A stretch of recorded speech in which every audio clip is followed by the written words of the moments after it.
South India shopping mall, the wedding Mantra, సరికొత్త wedding collection, south India shopping mall. మీ ఇంట్లో కూడా ఒక ఆధ్యాత్మిక శోభ, అది చాలా అన్ని చోట్ల అనిపించదు. ఇలాగా ఒక వైబ్రేషన్ ఉందండి.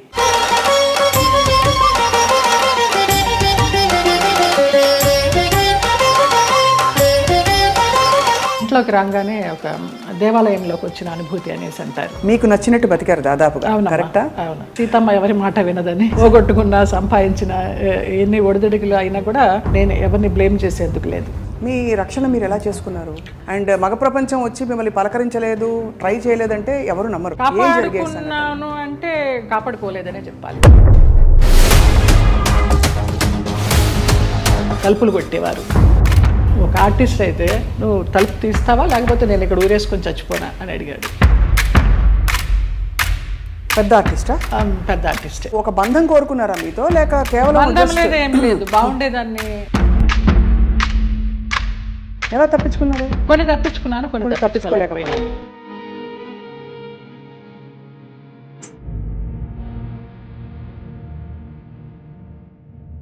వినిపించలేదనో, తలుపు చప్పుడు వినిపించలేదనో, ఇలాగే మేనేజ్ చేసుకుంటూ కొన్ని తప్పించుకుంటూ, కొన్ని తప్పించుకోలేక, కొన్ని తప్పనిసరిగా.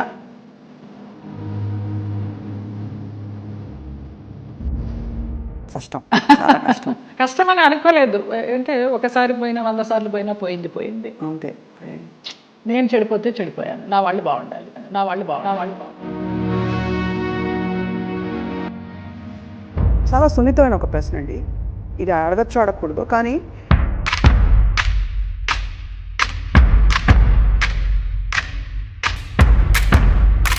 వాళ్ళ ప్రవర్తన కూడా ఒక గాయం చేస్తుంది కదా మనసులో. అట్లా నేను అబద్ధం చెప్పకూడదు, ఎవరు అలాగే ప్రవర్తించలేదు. ఆ పేరు నేను అడగను, ఎందుకంటే మిమ్మల్ని ఇబ్బంది పెట్టను. వారు కనుక ఇంకా ఉండుంటే కనుక ఇంకా ఇబ్బంది పెట్టను. ఓకే. మలయాళం డైరెక్ట్. తెలుగు ఇండస్ట్రీలో బాగానే పోనీ మన ఇంటి పిల్ల అని ఏమన్నా హక్కును చేర్చుకున్నారా మిమ్మల్ని? ఇక్కడ కూడా ఇదేనా? అదే సమయంలో మీరు గాఢమైన ప్రేమలో పడ్డారు కదా. అది కూడా ఎలా పడాల్సి వచ్చిందంటే, ఏడుస్తూ పడుకుంటే అతను నన్ను చంపడానికి అంబాసిడర్ కారులో తీసుకెళ్తున్నాడు. మా ఆయన ఎవరైతే ఉన్నారో ఎక్స్ హస్బెండ్, నిలువెత్తు బాబా. ఫస్ట్ టైం నేను కాషాయ వస్త్రాల్లో అంబాసిడర్ కారు ఇలా ఆపి,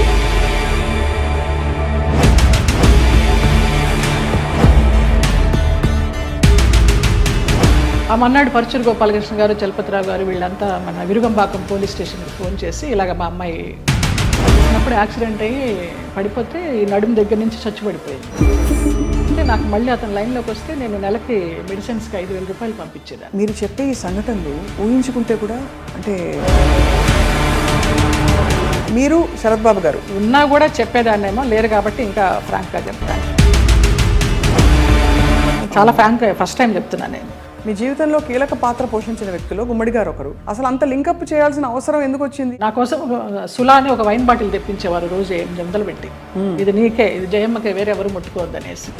ఒక 4-5 సంవత్సరాలు జర్నీ చేశాము. ఇప్పుడు అటు నుంచి వెళితే నాకు ఆ ఇల్లు చూస్తే మాత్రం ఏడుపు వస్తుంది. అక్కినేని నాగేశ్వరరావు గారు అన్నారు, ఆయన పోయిన తర్వాత అక్కడ నుంచుని ఉంటే పిల్లలందరినీ పలకరిస్తూ నా భుజం తట్టి,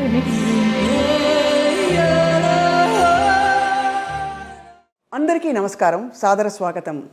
ఐ డ్రీమ్ మీడియా సగర్వంగా సమర్పిస్తున్న ప్రత్యేక కార్యక్రమం సిల్వర్ స్క్రీన్ లెజెండ్స్. బాహ్య సౌందర్యం తల్లిదండ్రుల వల్ల మనకు కలుగుతుంది. ఆత్మ సౌందర్యం భగవదేచ్ఛ. అలాగే మనసుని చాలా అందంగా ఉంచుకోవాలంటే అది ఖచ్చితంగా స్వయంకృతాపరాధం. అంటే మనసు అందంగా ఉంచాలంటే బోల్డంత సంస్కారం అవన్నీ కావాలి. మరి బాహ్య సౌందర్యంతో పాటు అంతః సౌందర్యం కలిగిన వ్యక్తుల్ని కలిసినప్పుడు చాలా చాలా ఆనందం కలుగుతుంది. అటువంటి వ్యక్తుల్లో నాకు చాలా ఇష్టమైన నటి, అసలు మనసులో ఏముందో మొహం మీద ఉట్టిపడే వ్యక్తి ఎవరు అంటే జయలలిత గారు. పేరులో చాలా పవర్ ఉంది, కానీ లోపల మాత్రం సున్నితత్వం. 40 ఏళ్లుగా ఎన్నో పాత్రలు వేస్తూ బోరు కొట్టని బోరింగ్ పాప, జానాబెత్తల జానమ్మ, ఇలాంటి అద్భుతమైన క్యారెక్టర్స్తో మనందరినీ రంజింపచేశారు. కానీ మనసులో ఎప్పుడు ఏ కష్టం వచ్చినా ఇలా దాచుకున్నారు. నాట్య కళాకారిణిగా, నటిగా, అసలు జీవితాన్ని శోధిస్తున్న ఒక వ్యక్తిగా వారి ప్రయాణం గురించి వాళ్ళు తెలుసుకుందాం అద్భుతమైన ఈ కార్యక్రమంలో. నమస్కారం జయలలిత గారు. నమస్కారం స్వప్న. చాలా చాలా మనసుకు తృప్తిగా ఉంది. పరిచయం ఎంత అద్భుతంగా ఉందో, చాలా బాగా చేశారు. నిజంగా మిమ్మల్ని చూసినప్పుడు అలాగే అనిపిస్తుంది. మీ కళ్ళు, మీ నవ్వు చాలా మనసులోంచి ఇలా వస్తుంది. ఎక్కడ నటన ఊరికి ఏదో నవ్వాలి కదా అని ఎప్పుడు అనిపించదండి. ఇందాక మీరు అన్నారు కదా ఈశ్వరేచ్ఛ అని, అది అంతే, అదే నమ్ముతాను. మీ ఇంట్లో కూడా ఒక ఆధ్యాత్మిక శోభ, అది చాలా అన్ని చోట్ల అనిపించదు. ఇలాగా ఒక వైబ్రేషన్ ఉందండి అంటారమ్మా చాలా మంది. ఇంటికి వచ్చిన వాళ్ళు ఇంట్లోకి రాగానే ప్రశాంతత ఉంది. బయట చూస్తే ఏంటి ఇలాంటి ఫ్లాట్లో ఉంటుంది జయలలిత అనుకుంటాము. ఇంట్లోకి రాగానే ఒక దేవాలయంలోకి వచ్చిన అనుభూతి అనేసి అంటారు, అందరు అంటారు. ఆ నిశ్శబ్దం అసలు ధ్యానంలోకి వెళ్ళిపోవాలనిపించింది రాగానే. మీరు ఆధ్యాత్మికంగా కూడా ప్రయాణించారు కదా, అంటే ఇప్పుడు ప్రయాణిస్తున్నాను కూడా. అదే ఎందుకో మనసుకి హాయినిస్తోంది. ఇంకా ఈ ఆర్భాటాలు, ఈ అలంకారాలు, అలాంటి వాటన్నిటికీ దూరం అయ్యాననే చెప్పాలి. ఇంకా కొంచెం ఉంటుందేమో, దాన్ని కూడా దూరం చేయాలి. అది జయలలిత గారు చాలా ధైర్యంగా లైఫ్ని మీరు కొనసాగించారు. మీకు నచ్చినట్టు బతికారు దాదాపుగా. కరెక్టా? అవును. నిజమా? సీతమ్మ ఎవరి మాట వినదని. సీతమ్మ ఎవరి మాట వినదు. పోగొట్టుకున్న, సంపాదించిన ఎన్ని ఒడిదుడుకులు అయినా కూడా స్వయంకృతాపరాధం మీరు అన్నట్టు. నేను ఎవరిని బ్లేమ్ చేసేందుకు లేదు. మీ అసలు పేరు జయలలితేనండి? లలిత. లలిత. మరి జయలలిత అనేది జయ తర్వాత కలిసింది కదా? కలిసిందంటే నాకు ఊహ తెలిసిన తర్వాత నేను చూసిన ఫస్ట్ మూవీ కథానాయకుడు ఎన్టీ రామారావు గారు, జయలలిత గారు. ఆ సినిమా చూసిన తర్వాత 6 సంవత్సరాలప్పుడు నాన్న అప్పుడు బడులు అనేవారు కదా, స్కూళ్ళు కదా, బడిలోకి జాయిన్ చేయడానికి వెళ్ళినప్పుడు మాస్టర్ గారు ఏంటమ్మా పేరు అన్నప్పుడు నాన్న లలిత అని చెప్పబోతుంటే నేను జయలలిత అని చెప్పేశాను. అది యాదృచ్ఛికం, తెలీదు. ఆ సంఘటన ఒకటే గుర్తుంది కానీ ఎందుకు చెప్పానో తెలియదు. జయలలిత అని చెప్పేసా. అప్పటి నుంచి జయలలిత. జయలలిత అనగానే ఆవిడ పవర్ఫుల్ జయలలిత గారే గుర్తొస్తారు.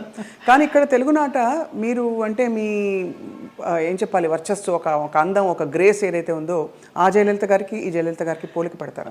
మీరు నమ్మచ్చు నమ్మకపోవచ్చు, అతిశయోక్తి అనుకోవచ్చు. మొన్న నేను కేరళ ఒక ఆయుర్వేదం ట్రీట్మెంట్కి వెళ్తే డీటాక్స్కి, అక్కడ వాళ్ళందరూ అన్నారు ఆ జయలలిత మీరు ఒకలాగానే ఉన్నారమ్మా అనేసి. ఫస్ట్ టైం ఆ గ్రూప్ అంతా అన్నారు. జయలలిత గారు, మీరు నాట్య కళాకారునిగా మీ అభ్యాసం మొదలుపెట్టినప్పుడు అప్పుడు మీ మనసులో ఏముండేది? తల్లిదండ్రులు చెప్పి మంచి డాన్సర్ అవ్వాలనుకునేవారా, లేదు అందరిళ్లలో నేర్చుకున్నాం? అసలు నా నాట్యాభ్యాసం ఎలాగా మొదలైందంటే అక్కకి నేర్పిస్తున్నారు. అక్కకి నేర్పిస్తున్నప్పుడు నేను చూస్తూ నేను కూడా నేర్చుకుంటాను అని ఏడ్చాను 5 సంవత్సరాలు. అప్పుడు అమ్మ అన్నారు ఇంకా నీకు అవగాహన లేదు, కొంచెం వయసు రావాలి, వచ్చిన తర్వాత నువ్వు నేర్చుకుందావు అంటే మా మాస్టర్ గారు అమ్మాయిలో ఉన్న జిజ్ఞాస చాలా నచ్చిందమ్మా నాకు. అంత వయసు అప్పుడు ఎవరికి కళల పట్ల ఆసక్తి ఉండదు, ఈ అమ్మాయికి ఏదో పూర్వజన్మ వాసన ఉంది, నేను నేర్పిస్తాను, మీకెందుకు, మీరు కంగారు పడకండి అని. నేను ఏడిస్తే నేర్చుకుంటానని అట్లా నేర్పించారు. ఇంకా అది నాకు నరనరాల్లో అలాగా ఉండిపోయింది. ఒక పెద్ద నాట్య కళాకారిని అవుదామని, ఒక పద్మా సుబ్రహ్మణ్యం గారిలాగా లైఫ్లో పెళ్ళి అనేది ఏమి చేసుకోకుండా అలా ఉందామని అనుకున్నాను. బట్ నాన్నకి జర్నలిస్ట్ అవడం వల్ల, సినిమా వాళ్ళతో సంబంధాలు ఉండడం వల్ల, మీ అమ్మాయి బాగుంది, కలర్ అది, హైట్ అది బాగుంది అంటే ఆ అమ్మాయిని హీరోయిన్ చేయాలి అనేసి ఎన్ని పెళ్లి సంబంధాలు వచ్చినా కూడా వద్దు, మా అమ్మాయి అయితే పెళ్లి మంచి హీరోయిన్ అవ్వాలి, లేకపోతే డాన్సర్ అవ్వాలని ఆయన అలాగా కలలుగా అన్నారు. ఆయన కోరిక ప్రకారం ఆర్టిస్ట్ అవ్వాల్సి వచ్చింది. నా కోరిక అయితే మంచి డాన్సర్ అవ్వాలని. కానీ ఏ రోజు సంసారంలో సుఖపడాలి, ఇలాగా అంటే సెటిల్ అయిపోవాలి అనే ఆలోచన అనిపించలేదు? ఏదో ఒక స్పెషల్ అని, ఏదో మొత్తానికి ఏదో ఒక గోల్ పెట్టుకున్నాను, వాళ్ళలాగా అవ్వాలి, వీళ్ళలాగా అవ్వాలని. ఏమీ అవ్వలేకపోయినాను, నేను నాలాగానే ఉన్నా. మీరు మీలాగా ఉంటూ అన్ని ఎక్స్ప్రెస్ చేసి ఇప్పుడు మీ చక్కగా మంచి టైంలో ఇప్పుడు మీరు అంత ప్రయాణం అంటారు కదా, ఆ ప్రయాణం కొనసాగిస్తారు. అంతర్ముఖంగా ప్రయాణం చేస్తున్నాను. బాగా చెప్పారు. ఎంతవరకు నేర్చుకున్నా జయలలిత గారు మీరు నాట్యం? ఆల్మోస్ట్ డిప్లొమా అంతా అయిపోయిందమ్మా. డిప్లొమా అయిన తర్వాత ఏదో ఎంఏకి కట్టాలని అనుకుంటున్నప్పుడు మూవీ వచ్చింది. నాన్న వాళ్ళ ఫ్రెండ్స్ ఈ పోరాటం మార్పు కోసమని. ఇంకా ఆంధ్ర నాట్యం కూడా నేర్చుకోవాలని నటరాజ రామకృష్ణ గారి దగ్గర 1 year పేయింగ్ గెస్ట్గా ఉండి నేర్చుకున్నాను నేను. ఆ టైంలో నాన్న వచ్చి మా ఫ్రెండ్స్ సినిమా తీస్తున్నారు, అందులో హీరోయిన్కి డాన్సర్ అయి ఉండాలి, క్లాసికల్ డాన్సరు, నువ్వు పద, నువ్వు చేయాలి అనేసి అన్నారు. ఇంకా రూమ్లోకి వెళ్ళిపోయి గడిపెట్టేసుకుని ఏడుస్తూ కూర్చున్నాను. నేను డాన్సర్ అవ్వాలనుకుంటే నన్ను సినిమాల్లోకి చేర్చడం ఏంటి, వెళ్ళనని. అప్పుడు నటరాజ రామకృష్ణ గారు, కళాకృష్ణ గారు నచ్చ చెప్పి, నాన్న ఫ్రెండ్సే కదా తీస్తున్నది, వెళ్ళు, నచ్చితే చెయ్యి, కంటిన్యూ చెయ్యి ఆఫర్లు వస్తే, లేకపోతే మళ్ళీ డాన్సర్గానే ఉండిపోదాం అని నచ్చజెప్పి పంపించారు. ఇంకా వన్స్ ఆ రంగంలోకి వెళ్ళిన తర్వాత మరి నచ్చిందా మీకు సినిమా ఇండస్ట్రీ ఎక్స్పీరియన్స్ అది? మొదట్లో నచ్చలేదనే చెప్పాలి. తర్వాత రాను రాను ఇంకా ఫ్యామిలీ అంతా నా కోసం అని షిఫ్ట్ అయిపోయి వాళ్ళు ఇబ్బందులు పడుతున్నప్పుడు లేదు వీళ్ళందరి కోసమన్నా నేను ఇష్టపడి చేయాలని అలాగా కాంప్రమైజ్ అయిపోయి చేసినవే. చాలామంది నటీమణులు ఈ మధ్య కాలంలో నేను కలుస్తున్నవారు నాకు యాక్చువల్లీ అప్పుడు ఇష్టం లేదు, కానీ పరిస్థితుల ప్రభావం, ఆర్థిక పరిస్థితులను కూడా చెప్పారు. మీకు అటువంటి ఇబ్బందులు వచ్చాయి? ఆర్థిక పరిస్థితుల వల్లనే కదా, మరి మేము చాలా మిడిల్ క్లాస్, మరి లోయర్ మిడిల్ క్లాస్ అని చెప్పలేము, అప్పర్ మిడిల్ క్లాస్ అని చెప్పలేము, వయా మీడియా మిడిల్ క్లాస్. నాన్న ఒక ప్రొడ్యూసర్ని నమ్మి మీ అమ్మాయికి హీరోయిన్ ఛాన్స్ ఇస్తామంటే మెడ్రాస్ షిఫ్ట్ అయిపోయారు. షిఫ్ట్ అయిపోయిన తర్వాత ఆ ఛాన్స్ నాకు కొన్ని కారణాల వల్ల రాలేదు.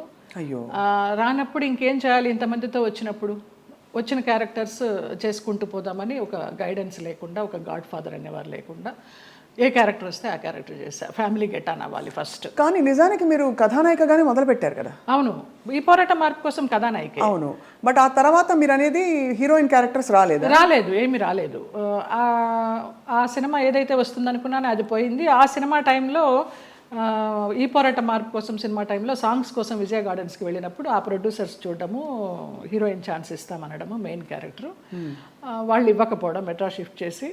అదే టైంలో నానా మలయాళం మ్యాగజైన్ వాళ్ళు నన్ను చూసి బాగుంది అమ్మాయి మలయాళానికి హీరోయిన్గా పనికి వస్తుంది అనేసి వాళ్ళు నానా మ్యాగజైన్లో ఇంటర్వ్యూ తీసుకోవడము, అలాగా మలయాళం మూవీస్కి వెళ్ళడం జరిగిందనమాట.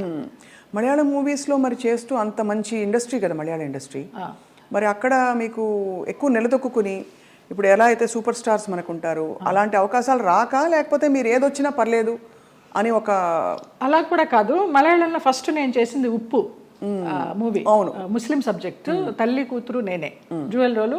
నాకు దానికి Kerala best actress state award కూడా వచ్చింది. అవును. తర్వాత ఐవిశశి గారు అప్రోచ్ అయ్యారు.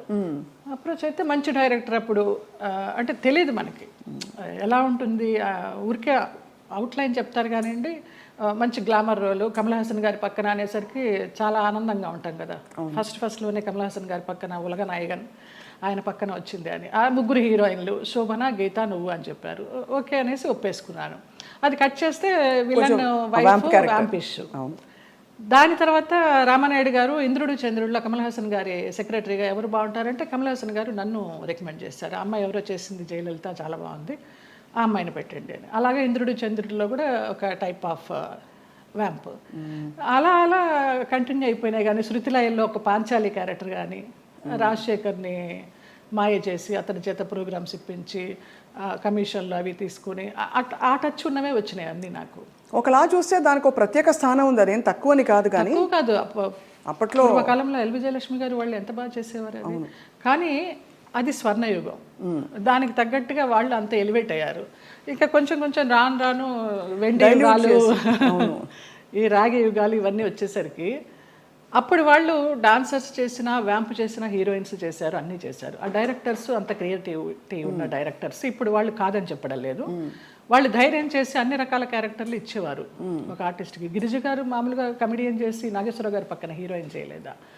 అలా మా తరానికి వచ్చేసరికి వ్యాంప్ అంటే వ్యాంపే, చెల్లెలంటే చెల్లెలే, అలాగైపోయింది. సరే ఏదో ఒకటి, మనకి కళారంగం మనల్ని ఆదరించింది, అభిమానంగా పిలుస్తున్నారు, మన కుటుంబాన్ని పోషిస్తోంది అనే ఒక సద్బుద్ధితోనూ ఒక మంచితనంతోనే అలా గెట్ ఆన్ అవుట్ వచ్చి, అంటే దాదాపు జీవితం నిర్ణయించిన విషయాలని మీరు స్వీకరిస్తూ ఒక నదిలా ప్రవహిస్తూ వచ్చేసారు. అంతే. అది కొంచెం మెచ్యూరిటీ వచ్చిన తర్వాత ఇంకా ఇది కర్మ సిద్ధాంతాన్ని నమ్మడం అలవాటు చేసుకున్న తర్వాత మనకి ఏది ప్రాప్తమో అదే, ఏది రావాలో అదే వస్తుంది, ఎప్పుడు రావాలో అప్పుడే వస్తుంది అన్న తర్వాత మనసుకి చాలా ప్రశాంతంగా హాయిగా ఉంది. ఇంత అందమైన జయలలిత గారు అప్పుడు ఒక అమ్మాయి, అఫ్కోర్స్ నాన్నగారికి పరిచయాలు ఉన్నప్పటికీ కూడా ప్రతి చోటికి నాన్నగారు రాలేరు కదా, మీ రక్షణ మీరు ఎలా చేసుకున్నారు? చుట్టూ ఉంటే మగ ప్రపంచం, అండ్ మగ ప్రపంచం వచ్చి మిమ్మల్ని పలకరించలేదు, ట్రై చేయలేదంటే ఎవరు నమ్మరు. అవును, అంటే అది జగమెరిగిన సత్యం. అలా అని వాళ్ళని ఏం అండలేదు. బట్ ఈ ప్రపంచంలో ఎలా మిమ్మల్ని మీరు కాపాడుకున్నారు? కాపాడుకున్నాను అంటే కాపాడుకోలేదనే చెప్పాలి. కాపాడుకోలేదు, ఎందుకు అబద్ధం చెప్పడం. పరిస్థితులకు అనుగుణంగా వెళ్ళాను, అందువల్ల నేను పెద్ద ఇబ్బందులు ఏమీ ఎదుర్కోలేదు. కొంచెం ఫ్రెండ్లీగానే మూవ్ అవుతూ, నవ్వేస్తూ. అది వరకు ల్యాండ్ లైన్లు ఉండేవి, ఫోన్లు. ల్యాండ్ లైన్ తీసి పక్కన పెట్టేసేవాళ్ళం అవుట్డోర్ వెళ్తే, తలుపులు కొట్టేవారు. ఒక ఆర్టిస్ట్ అయితే నువ్వు తలుపు తీస్తావా లేకపోతే నేను ఇక్కడ ఊరేసుకొని చచ్చిపోనా అని అడిగాడు. పెద్ద ఆర్టిస్టా? పెద్ద ఆర్టిస్టే ఒక కాలంలో. అంటే ఎందుకు అడుగుతున్నానంటేనండి, మరి అది వాళ్ళు ఒక బంధం కోరుకున్నారా మీతో, లేక కేవలం బంధం లేదు, ఏం లేదు, బాగుండేదాన్ని, యంగ్లో ఉన్నాను, మంచి పర్సనాలిటీ, వ్యాంప్ క్యారెక్టర్లు వేస్తున్నాను, మనస్తత్వం కూడా అదే అయి ఉండొచ్చు అని ఒక అపోహ. ఎలా తప్పించుకున్నారు? కొన్ని తప్పించుకున్నాను, కొన్ని తప్పించుకోలేకపోయినాను. తప్పలేదు. అంటే మీరు నిర్ణయం తీసుకుని ఎవరైనా ఒక నిర్ణయం తీసుకుని ఇలా ఉండాలని ఉంటే అది వాళ్ళ ఇష్టం. అది కానీ అయిష్టంగా బలవంతంగా గనక ఏ పరిస్థితిలోకి వెళ్ళినా కూడా అది బడి కావచ్చు, ఇంకోటి కావచ్చు, ఇటువంటి ఒక చాలా కష్టం కదండి. ఒకసారి అలాగే ఒక డైరెక్టర్ని రిజెక్ట్ చేశాను అనేసి అతను ఆ క్యారెక్టర్ కట్ చేసి పంపించేశారు. పర్లేదు అనుకున్నాను. అలా కూడా జరిగిన సందర్భాలు. ఆ రోజుల్లో ఎలా ఉండేది జయలలిత గారు మీకు? అంటే మనసులో ఇలా జరుగుతోందని ముందే తెలుసా? వాళ్ళు తలుపులు కొట్టేటప్పుడు భయం వేసేదా, లేకపోతే తెలుసు ఎలా తప్పించుకోవాలనే ఆలోచన తప్పించి ఆ భయాలు అవేమీ లేవు. తలుపులు బద్దలు కట్టలేరు. మన్నాడు ఏమన్నా అడిగినప్పుడు ఏదో దాటేస్తాం, ఏదో ఒక రీజన్ చెప్తాం. అవునా నిద్ర పట్టేసింది, ఫోన్ వినిపించలేదనో, తలుపు చప్పుడు వినిపించలేదనో, ఇలాగే మేనేజ్ చేసుకుంటూ కొన్ని తప్పించుకుంటూ, కొన్ని తప్పించుకోలేక, కొన్ని తప్పనిసరిగా. కష్టం, చాలా కష్టం. అయితే కష్టమని అనుకోలేదు. అంటే ఒకసారి పోయినా 100 సార్లు పోయినా పోయింది అంతే. ఇక మనకేం అది ఫీలింగ్ ఉండదు. అంటే కరెక్టేలేండి మీరు అన్నట్టు. అంటే ఆ టైంకి మీరు ప్రాక్టికల్గా సమాధాన పడిపోయారు అంతే దానికి. అంతే. ఒకటే ఏమో, నా వాళ్ళు బాగుండాలి. ఎలాగో వచ్చాను, నేను చెడిపోతే చెడిపోయాను, నా వాళ్ళు బాగుండాలి, అంతే. ఆ మంచి మనసుతోనే వచ్చాను కాబట్టి ఇప్పటికీ నన్ను భగవంతుడు ఈ రకంగా చూస్తున్నాడు 40 years ఇండస్ట్రీలో అని ఒక నమ్మకం. ఇప్పుడు అందరూ బాగున్నారు. చాలా సున్నితమైన ఒక ప్రశ్న అండి ఇది. అడగచ్చు అడగకూడదు, కానీ ఈ సోకాల్డ్ ప్రముఖులు వాళ్ళు వీళ్ళు మిమ్మల్ని ఇలాగా ఇబ్బంది పెట్టి, సరే వాటెవర్ ట్రై చేసి అది బలవంతంగా మీరు తలొగ్గినప్పుడు గౌరవం ఉంటుందా, లేకపోతే కేవలం జస్ట్ వాళ్ళ వాళ్ళ వాళ్ళ ఇంకా పైశాచికత్వం? కానీ పైశాచికత్వం ఏమీ ఉండదు, గౌరవం ఉండదమ్మా. Just matter of fact, need అంతే. రెండు ఉండవు, అది మరీ పీక్ ఉండదు. కానీ అంటే ఎందుకు అడుగుతున్నానంటేనండి, ఆ టైంలో వాళ్ళ ప్రవర్తన కూడా ఒక గాయం చేస్తుంది కదా మనసులో. అట్లా నేను అబద్ధం చెప్పకూడదు, ఎవరు అలాగ ప్రవర్తించలేదు. పైశాచికము లేదు, ప్రేమ లేదు. ప్రేమ అసలు ఉండదు. ఒప్పుకొని వెళ్ళాము, అంతవరకు. వాళ్ళ నీడ్ అయిపోయింది, వచ్చాము. తర్వాత ఎలా ఉండేవారు వీళ్ళందరూ? బాగానే ఉండేవారు మామూలుగా. షార్ట్ అంటే షార్టే, అంతే అంతే. సో అది అలాగా ఒక ప్రొఫెషనల్ సిస్టంలో దాదాపు ప్రతి హీరోయిన్కి, ప్రతి అందమైన నటికి ఇది సర్వసాధారణమైపోయిన పరిస్థితులు వచ్చాయి అనే ఒక బాధతో తప్ప మరీ మిమ్మల్ని ప్రోబ్ చేసి ఇబ్బంది పెట్టాలని కాదు జయలలిత గారు. అయ్యో లేదమ్మా. ఎందుకు అది నామ్ అయిపోవాలి, ఎందుకు ఒక బెంచ్ మార్క్ అయిపోవాలి అని అంటే, మనం ఈరోజు అనేక కమిటీలు పెట్టడాలు, ఇండస్ట్రీ ఇతర వర్క్ ప్లేసెస్లో వేధింపుల కమిటీ ఉండాలని చెప్పి, అంటే వేధింపులని వ్యతిరేకించే కమిటీలు. బై గాడ్స్ గ్రేస్ మాకు అట్లాంటి వేధింపులు ఏం లేవు, కానీ తప్పలేదు. అంటే అది కరెక్టే. అంటే వేధింపులు లేకపోయినా ఒక పాయింట్లో మీరు ఎస్ చెప్పకపోతే మీకు అవకాశాలు తగ్గిస్తాం అన్నది ఒక వేధింపే కదా. అవును అవును. అంటే మీకు టాలెంట్ ఉండి కూడా చెప్పాను కదా, ఒక డైరెక్టర్ పంపించేశారు సుగం క్యారెక్టర్ అయిన తర్వాత అనేసి. ఆ పేరు నేను అడగను, ఎందుకంటే మిమ్మల్ని ఇబ్బంది పెట్టను. వారు గనక ఇంకా ఉండుంటే గనక ఇంకా ఇబ్బంది పెట్టను. లేరు, పోయినారా? Okay. Malayalam director. Okay okay. Telugu ఇండస్ట్రీలో బాగానే పోనీ మన ఇంటి పిల్ల అని ఏమన్నా హక్కును చేర్చుకున్నారా మిమ్మల్ని? ఇక్కడ కూడా ఇదేనా? హక్కున చేర్చుకోలేదు, చీకొట్టలేదు. రైట్. అదే సమయంలో మీరు గాఢమైన ప్రేమలో పడ్డారు కదా? అవునమ్మా. మలయాళం డైరెక్టర్. అది కూడా ఎలా పడాల్సి వచ్చిందంటే, నేను డేట్స్ ఇచ్చినప్పుడు నాన్న నాకు తెలియకుండా వేరే క్రాస్ బెల్ట్ మణి అని మన హీరోయిన్ మీనా వాళ్ళ మేనమామ, ఆయన కూడా ఒక కాలంలో ఒక ఈ సి గ్రేడ్ టైప్ ఆఫ్ మూవీస్కి మంచి పెట్టింది పేరు ఆయన. నేను చేసే సినిమాలు కూడా సి గ్రేడ్ సినిమాలే అప్పుడు, బీసీ గ్రేడ్. మీరు అంత ఓపెన్ గా సీక్రెట్ సినిమాలు చేశానని చెప్తున్నారు కదా, అది ముచ్చటేసం చూసి ఎంత నిజాయితీగా చెప్తున్నారని చెప్పండి మ్యామ్. ఆ టైంలో నాన్న వాళ్ళకి ఇచ్చారు, నేను వీళ్ళకి ఇచ్చాను. అప్పుడు ఆ లొకేషన్కి వచ్చి ఆయన రౌడీయిజం చేయపోయినారు, క్రాస్ బెల్ట్ మని. అప్పుడు ఇతను నేను భయపడి ఏడుస్తుంటే నన్ను ఒక రూమ్లో ఉంచి నీకెందుకు, నేను ఉన్నాను కదా, నేను సమాధానం చెప్పి పంపిస్తాను, వాళ్ళు మాకు చుట్టాలి అన్నట్టుగా అలాగే పంపించేసరికి అబ్బా నా లైఫ్ని సేవ్ చేసి అతను దొరికాడు అన్నట్టుగా బ్లైండ్గా పడిపోయినా ప్రేమలో. ఆ తర్వాత బ్రహ్మానందం గారి డైలాగ్ లాగా ప్రేమించింది తర్వాత ప్రేమించాల్సి వచ్చింది అన్నట్టుగా కొంచెం కొంచెం తెలుస్తుంది అతని గురించి 7 yearsలో. అయినా కూడా ఏదో మొహమాటం లాగా కమిట్ అయిపోయినాం అన్నట్టు కదా అన్నట్టుగా చేస్తూ వచ్చాను. అందరూ చెప్తూ వచ్చారు పెద్ద జెన్యూన్ కాదు, చూసుకో అనేసి. ఇక లాస్ట్గా అతను కూడా బ్లడ్తో లెటర్స్ రాసేసి ఒక మన ఇప్పుడు ఆ హార్డ్ డ్రింక్స్ అవి తాగుతారు కదా, మన విస్కీ తాగే ఒక బాటిల్ లాంటి దానిలో, అది విస్కీనో మరి బ్రాందీనో తెలియదు, అందులో పాయిజన్ పోసుకుని తాగుతాను, ఇంటి ముందరకు వచ్చేసి చచ్చిపోతానని అంటే ఇంకా అందరికీ ఇంట్లో వాళ్ళకి ఇష్టం లేకుండానే బలవంతంగా నేనే నగలు కొనుక్కొని నేనే పెళ్లి బట్టలు కొనుక్కొని, జయకృష్ణ గారు కొనిచ్చారు పెళ్లి బట్టలు. అలాగా కేరళ వెళ్ళిపోయి చోటానికరమ్మ కొచ్చిన్లో చాలా మహిమగల అమ్మవారు, అక్కడ మ్యారేజ్ చేసుకున్నాం. అప్పుడు ఇంట్లో వాళ్ళందరూ ఇంకా నామకే వస్తే వచ్చి అక్షంతలు వేసి భోంచేసేసి వెళ్ళిపోయారు. కాపురానికి పంపించడానికి ఎవరు నాకు కూడా ఉండడం కానీ ఏమీ లేదు. నా అంతటి నేనే చేసుకుని నా అంతటి నేనే వెళ్ళి నా అంతటి నేనే వచ్చా బ్యాక్ టు పెవిలియన్.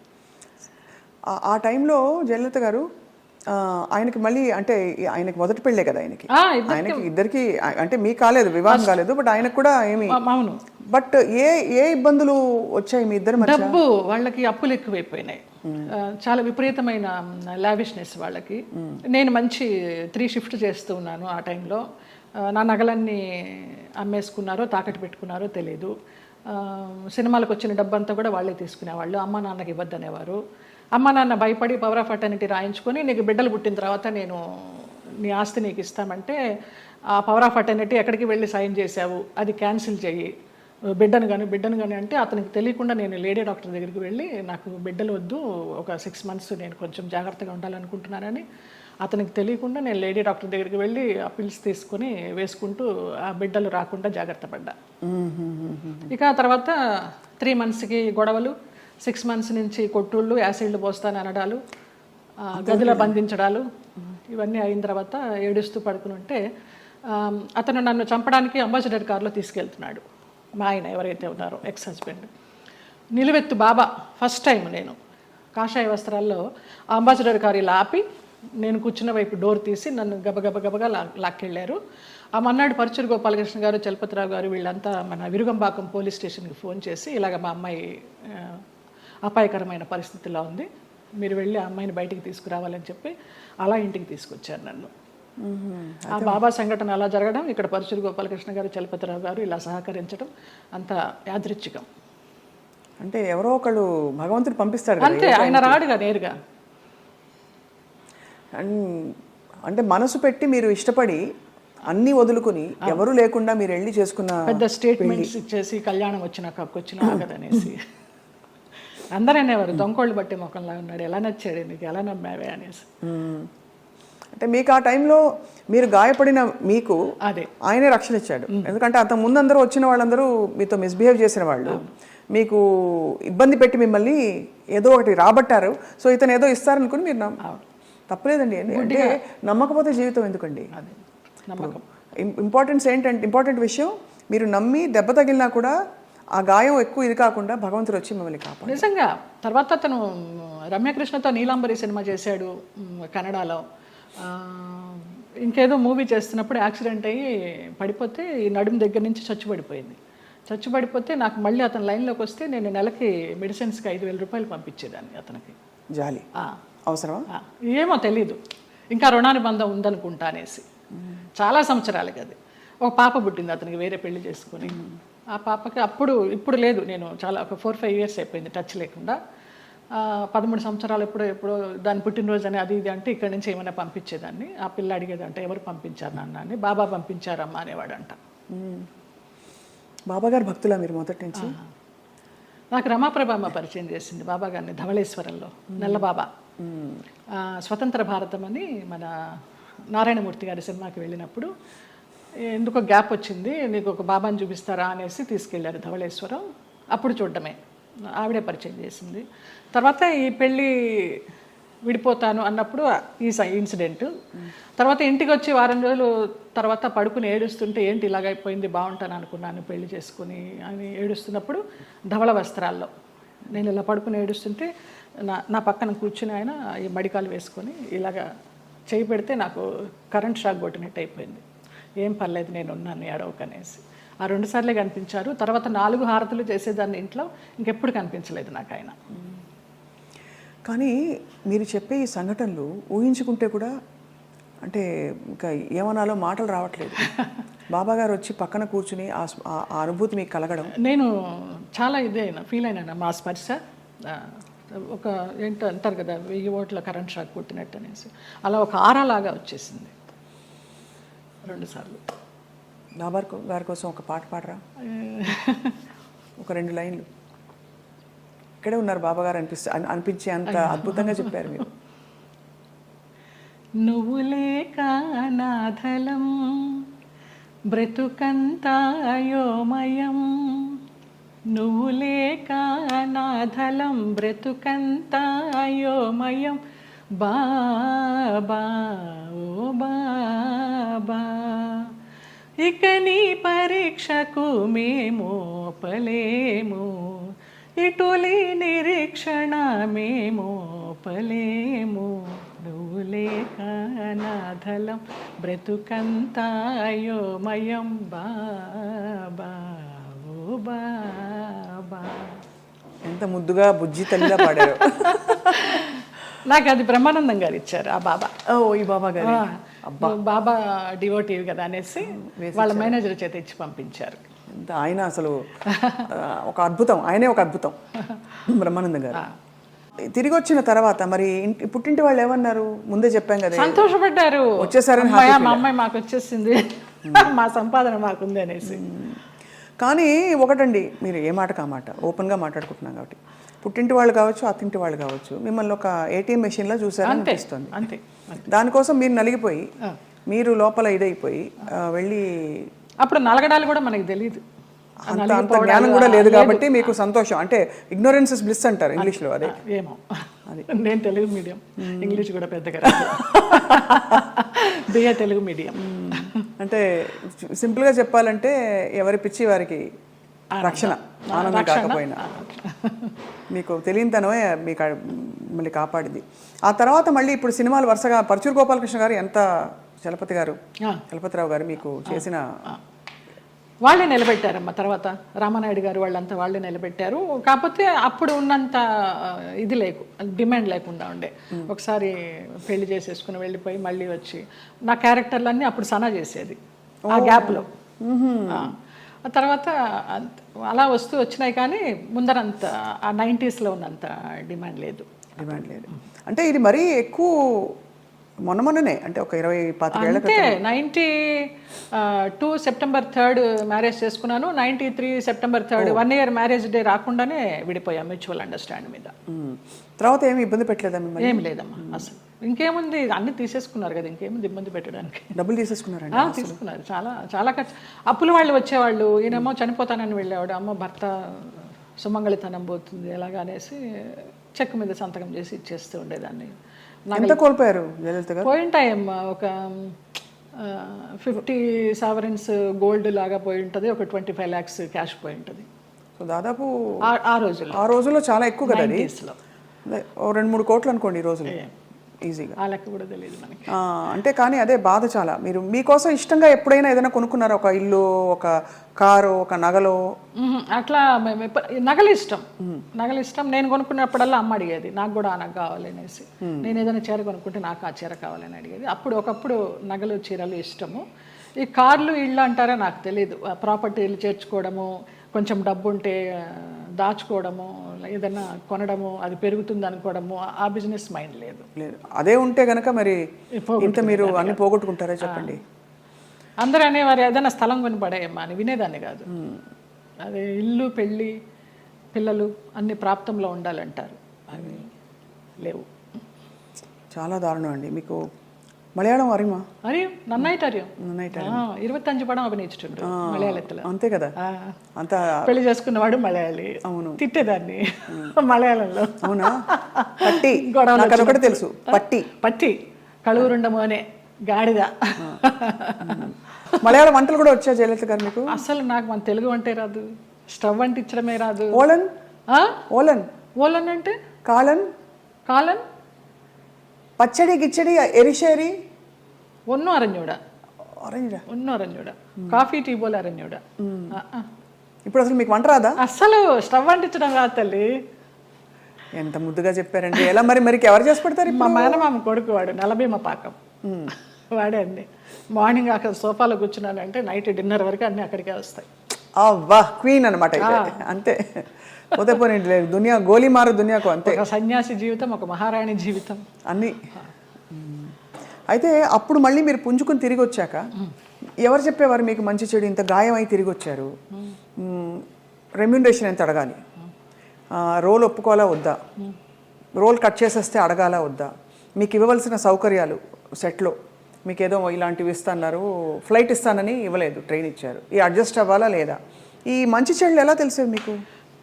తెలీదమ్మా. ఇప్పుడు నేను చెప్తున్నాను కదా, ఒక మోస్తరు సినిమా అయితే వాళ్ళు ఏదో చెప్పేవారు, ఇన్ని రోజుల క్యారెక్టర్ అమ్మా అని. నేను ఒక రెమ్యునరేషన్ అడిగేదాన్ని, అది కాదమ్మా కొంచెం తగ్గించండి అనేవారు. సరే, కానీ రెమ్యునరేషన్ ₹1 తక్కువైనా పర్వాలేదు, కానీ మర్యాద తక్కువైతే మాత్రం నేను భరించలేను. టైంకి అన్నం పెట్టాలి. నేను బ్రాహ్మణ అమ్మాయిని, ప్యూర్ వెజిటేరియన్. మీరు పెరుగన్నం పెట్టినా చాలు, టైంకి పెట్టాలి. ఎప్పుడో 2 గంటలకి 3 గంటలకి బ్రేక్ ఇస్తానంటే నా వల్ల కాదు. ఒక 2 కొబ్బరి బొండాలు ఇవ్వాలి, ఒక 4 వాటర్ బాటిల్స్ ఇవ్వాలి, మంచి హోటల్ రూము, అవుట్డోర్ అయితే. ఇక్కడైతే నేనే ఇంట్లోనే ఉండి వెళ్తాను. ఇంతే తప్పించి పెద్ద హైలీ డిమాండ్స్ ఏమీ ఉండేవి కాదు నాకు. అమ్మ ఫ్లైట్ దొరకలేదు, ట్రైన్ అన్నారు అనుకోండి, ఆ చెల్లో పదండి. కానీ చాలామంది మేనేజర్లు టికెట్ కన్ఫర్మేషన్ లేకుండా ఎక్కించేసేవాళ్ళు మమ్మల్ని. అయిపోయిందమ్మా అయిపోయింది అనేసి. తర్వాత మేము ఎన్ని ఇబ్బంది పడిన సందర్భాలు ఉన్నాయో టీసీ దగ్గర. పాపం వాళ్ళు మాకు అప్పుడు ఫేస్ వాల్యూ ఉంది కాబట్టి ఏదో సీట్ ఇచ్చో, లేకపోతే ఇంకొక ఊర్లో బర్త్ ఖాళీ అవుతుందమ్మా అని అలా ఇచ్చో, అలాంటి ఇబ్బందులు పడ్డాం. అష్ట కష్టాలు పడ్డారు అయితే. ఇవన్నీ అంటే పార్ట్ ఆఫ్ ద గేమ్. కానీ ఆ టైంలో మరి మీ మేకప్, మీ చర్మ సౌందర్యం ఇవన్నీ తెలిసి ఉండేదా? ఇలా చేసుకోవాలి, ఫేస్ ప్యాక్ చేసుకోవాలి? అసలు తెలియదు నాకు. అసలు ఇంతవరకు సెల్ఫ్ మేకప్ తెలియదు. నేను ఇవాళ కూడా చేసుకోలేదు. మీరు చూడండి, ఎప్పుడు చేసుకోను. నేను మేకప్ మ్యాన్ ముందర కూర్చుంటాను, మీకు ఏది వస్తే అది చేయండి అంటే. మీకు అసలు మేకప్ ఎందుకండి అవసరం లేదు? ఏదో ప్రత్యేక క్యారెక్టర్కి ఏదో పెద్ద పెద్ద బొట్లు పెట్టి కాటుకలు పెట్టి చేయాలంటే తప్ప. వాళ్ళందరూ నవ్వుతారు, అదేంటమ్మా 40 సంవత్సరాల నుంచి ఉన్నారు, మొన్న మధ్య టీవీ సీరియల్స్ చేసినప్పుడు కూడా మీరు సెల్ఫ్ చేసుకోరని. నేను సెల్ఫ్ మేకప్ చేసుకోను, నా దగ్గర మెటీరియల్ ఉండదు. ఓన్లీ ఆ టచ్అప్ క్లాత్, స్పాంజ్, ఒక గిన్నె తీసుకెళ్తా అంతే. మిగతాన్ని మీరే చేసుకోండి, ఎలా చేసుకుంటారు.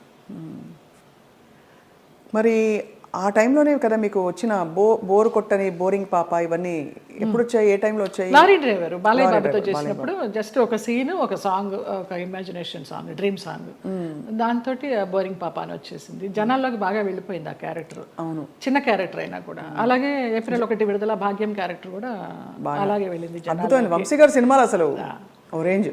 అవును. ఏ డైరెక్టర్తో మీరు వర్క్ చేసినప్పుడు మీకు హాయిగా అనిపించేది, అంటే ఇది కదా నాకు ఇష్టమైన వాతావరణం అని? చాలా మోస్ట్లీ ఈవీవి సత్యనారాయణ గారు అలాగే ఉండేదమ్మా, జంజాల గారు అలాగే ఉండేవారు, వంశీ గారు అలాగే ఉండేవారు, మోహన్ గాంధీ గారు అలాగే ఉండేవారు, కోదండరామరెడ్డి గారు అలాగే ఉండేవారు. చాలా ప్లెజెంట్గా. మన శరత్ గారు వంశోద్ధారకుడు, వంశానికి ఒకడు, అవన్నీ చేసి సాయంత్రం 6 అయిందంటే నేను, వైవిజయ, అన్నపూర్ణమ్మ, శ్రీలక్ష్మి, మేమంతా ఒక బ్యాచ్ ఉండేవాళ్ళం సినిమాల్లో. ఒక టైంలో అందరం ఉండేవాళ్ళం, అన్ని క్యారెక్టర్స్ ఉండేవి.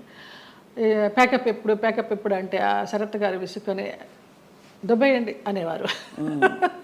రేపు చేసుకుంటాలి, మీ క్లోజులు వెళ్ళిపోండి అనేసి. అలాగా రాఘవేంద్రరావు గారి దగ్గర, అందరి దగ్గర ఒక్కొక్క డైరెక్టర్ ఒక్కొక్క గురువు అంతే. ఎవరి దగ్గర ఏం నేర్చుకోవాలి, ఒక డిసిప్లినా, ఒక సిస్టమేటిక్గా, ఒక యాక్టింగ్గా. బాపు గారిని సార్ ఎలా చేయమంటారు, మీరు చేయండి అమ్మా, నాకు కనుక అది సరిపోలేదు అనుకుంటే నేను చెప్తాను, నేను ఇంప్రూవ్ చేస్తాను, లేకపోతే మీరు చేసిందే చాలు నాకు అంటారు. మహానుభావుడు చెప్పారండి. విశ్వనాథ్ గారు అయితే అన్నీ చేసి చూపిస్తారు.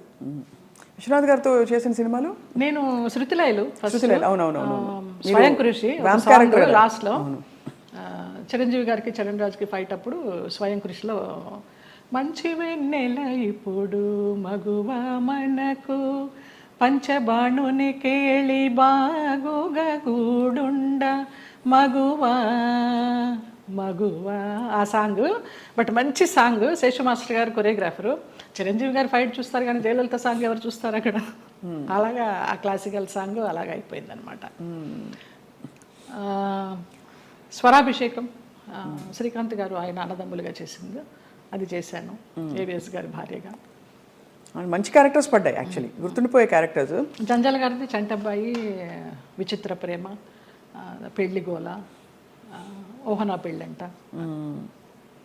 కానీ ఆ వ్యాంప్ క్యారెక్టర్ డాన్సులు కానీ వచ్చినప్పుడు మీకు ఇష్టం లేని బట్టలు వేసుకున్నారు ఎప్పుడు?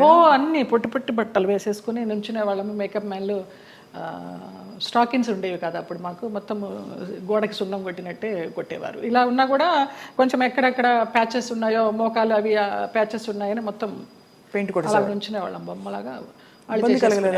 ఏం కలిగేది కాదు, అలవాటైపోయింది. నేను ఆ డ్రెస్ వేసుకొని కూర్చున్నా కూడా మా అసిస్టెంట్ తీసుకొచ్చి టవల్ కప్పేవాడు. వచ్చి తీసిపారే, ఇది కప్పుకున్న దగ్గర నుంచి వాళ్ళకి ఆత్రం ఏముంది లోపల అని. ఇది మూసినంత వరకే కదా ఆత్రం, ఇది తెరుచుకుంటే ఏముంది, తీసి పడేసేదాన్ని. మళ్ళీ షార్ట్కి తీయాలి, అప్పుడు విచిత్రంగా చూస్తూ ఉంటారు. మనకి షార్ట్ కాన్సన్ట్రేషన్ ఉండదు. ఇప్పటి నుంచి ఇలాగే కూర్చుంటా. మానవ నైజం అండ్ అందులో మీలాంటి ఒక స్త్రీ, అంటే ఇంత కష్టం చూసిన స్త్రీ ఎంత దెబ్బతిన్నా కూడా నేర్చుకోకుండా మళ్ళీ మళ్ళీ ప్రేమలో పడడం సహజం. సో మళ్ళీ అలా పడ్డారా? అంటే పడలేదా? భగవంతుడు నన్ను రక్షించాడు. కానీ ట్రై చేస్తుంటారు కదా చాలా మంది, అంటే ప్రేమలో పడ్డానికి ఎవరు ట్రై చేయలేదమ్మా. ఉంచుకుంటామని, మళ్ళీ రెండో పెళ్లి చేసుకుంటామని. నాకు ఇంట్రెస్ట్ లేదు, నాకు భయం. ఒక పెళ్ళి చాలు, అయిపోయింది దాంతో ఎక్స్పీరియన్స్. చాలా మంది కాంప్రమైజ్ అయిపోతారు కదా, ఏదో ఒక తోడు, ఏం లేని చోట ఒక తోడు ఉంటుందని. అలా అనిపించలా. అన్నపూర్ణమ్మ వాళ్ళందరూ కూడా అనేవారు, కనీసం పెళ్లి చేసుకోకపోతే ఎవరన్నా బిడ్డనన్నా పెంచుకో, నీకు వయసు అయినప్పుడు ఆసరాగా ఉంటారని. అక్క పిల్లలు అన్న పిల్లలు అందరూ ఉన్నారు చాలు. అది కూడా అనిపించలే. నాకు ఒక బిడ్డ, నాకు ఒక సంసారం, మళ్ళీ పెళ్ళి, మళ్ళీ ప్రేమ చాలు ఒకటి. అమ్మ బాబోయ్, అవును, ఎంత గాయం అయింటుందో మీకు అర్థమవుతుంది. మీరు నేర్చుకోవడం గొప్ప విషయం. గాయం ఎంతైందో తెలియదు కానీ దాని మీదకి వెళ్ళాల, డైవర్ట్ అవ్వాల నేను. బట్ ఏదో ఒక ఏంటి లైఫ్ అనుకుంటే ఏమొచ్చేది మీకు ఆన్సర్? ఇప్పుడు ఫర్ ఎగ్జాంపుల్ పొద్దున్న లేస్తే మేకప్ వేసుకుని సెట్లో ఉండి వాళ్ళకి కావాల్సినట్టు రోజంతా ఉన్నప్పుడు మనకు కావాల్సినట్టు మనం ఉండే టైం ఉండాలని అందరికీ అనిపిస్తుంది. అలా ఉంటుంది కదా, ఏదో ఒక మంచి ఫ్రెండ్స్ ఉన్నారా మీకు? అట్లా కూడా ఎవరు లేరు. ఇప్పుడు రాగిణి, రక్ష, లతాశ్రీ వాళ్ళందరూ సోకాళ్ళు వాళ్ళందరూ ఎప్పుడైనా మీ మధ్య ఎప్పుడు ఈర్ష్యలు, కాంపిటీషన్లు ఏమీ లేవా? ఎప్పుడు లేదు, ఎప్పుడు లేదు. ఈ చీర నువ్వు తీసుకో, నువ్వు కట్టుకో, ఎలాంటి ఫ్రెండ్స్? ఎన్నో అలాంటివి ఎన్నో. నేను రాగిణికి ఎన్ని ఇస్తాను చీరల నగలు. పాప పాడైపోయినవి కూడా అది మళ్ళీ రిపేర్ చేసుకుని, అక్క నువ్వు ఇచ్చింది చూడు ఎంత బాగుందో, కట్టుకున్నాను అంటుంది. అలాంటిదే తప్పించి నువ్వు కట్టుకుని ఇప్పేసిన చీర నాకు ఇస్తావేంటి, అలాంటివి ఏం లేదు. ముందర అడుగుతుంది, అక్కలకి ఆ వదిలినకి చీరలు తీస్తున్నాను అంటే అక్క నన్ను గుర్తుపెట్టుకో, నాకు కూడా ఇవ్వంటుంది. అలా చాలామందికి ఇచ్చిన సందర్భాలు ఉన్నాయి. సో 90వ దశకం ఆరంభంలో మీకు మ్యారేజ్ ఫెయిల్ అయిన తర్వాత దాదాపు మీరు ఒంటరి ప్రయాణమే. ఒంటరి ప్రయాణం. అమ్మ నాన్న వాళ్ళు? అమ్మ నాన్న 99లో అమ్మ పోయింది, 2005లో నాన్న పోయారు. తర్వాత 2003లో నేను హైదరాబాద్ షిఫ్ట్ అయ్యాను. అక్కడ ఉన్న ఒక ఇల్లు అమ్మేసి అక్కల అన్నలు అందరూ వేరే వేరే కాపురాలు పెట్టేసుకున్నారు. ఆ డబ్బుతో ఇక్కడికి వచ్చి నేను మధురానగర్లో చలపతిరావు గారు చెప్పి ఆయన ఉండే ఫ్లాట్స్లోనే పైన పెంట్ హౌస్ కొనుక్కున్నాను. ఓరిని బ్రహ్మ బంగారంగాను, ఏవిఎస్ గారి సినిమా షూటింగ్ అప్పుడు. నీకు ఆఫర్స్ ఉంటాయో లేవో తర్వాత విషయము, ఆత్మీయులందరూ ఇక్కడ ఉన్నాం కదా వచ్చేసే అన్నారు. అలాగే వచ్చేసాను. మూవీ ఆఫర్స్ కోసం రాలేదు నేను, వచ్చాను చిన్న చిత్తగా చేస్తూ వచ్చాను. 2007లో చిట్టిబాబు గారు, మన రాజబాబు గారు తమ్ముడు, వాళ్ళు ల్యాండ్ ఓనర్స్, ఈ ల్యాండ్ ఓనర్స్ ఇక్కడ కడుతున్నారు, బాగుంది చూడు అనేసి అంటే వచ్చాను, నచ్చింది, వాస్తు అది బాగుంది, కొనేసుకున్నాను. ఇంకా 2007 నుంచి ఇక్కడే.